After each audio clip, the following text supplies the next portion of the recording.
Welcome to the deep dive.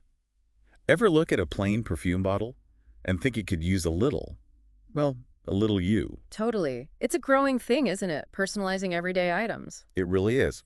And today we're looking at how to do just that with perfume bottles. It's a great way to express your own style. Yeah, and we're working from a guide today, one focused on DIY decoration, using stuff that's actually pretty easy to find, affordable too. Exactly. So the mission for this deep dive, we want to pull out the key ideas, the practical steps, So you can actually do it, turn those bottles into like mini art pieces that reflect you. right. We'll cover getting supplies, finding inspiration, that's a big one, the actual how-to, and then showing them off. Okay, let's start with supplies. What do you actually need? Well, the guide highlights how accessible this all is. You don't need fancy equipment. No, not at all. Think acrylic paints, lots of colors. Fine tip brushes for the details, maybe some glitter. Yeah, if you like sparkle.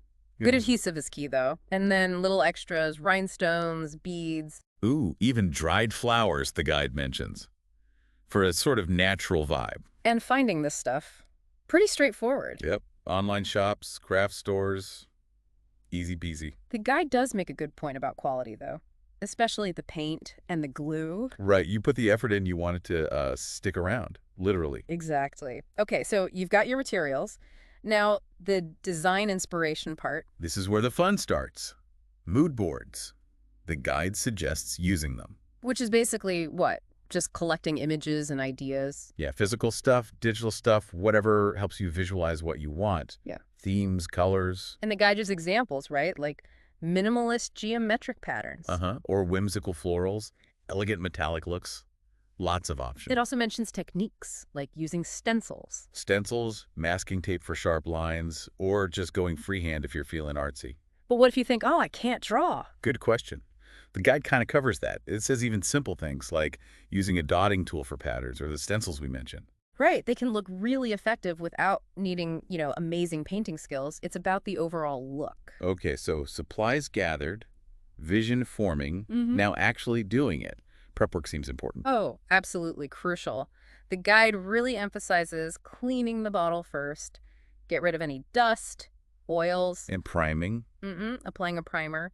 It gives the paint something to grip onto, makes it last longer. Makes sense. Like prepping a wall before painting. Exactly the same idea. Then comes the decorating itself. Layering colors, blending for gradients, using those dotting tools. Yeah, all those techniques. But the main thing seems to be patience. Right. Don't rush it. Let layers dry properly. Otherwise, you just get smudges and, well, it won't look as polished. Slow and steady.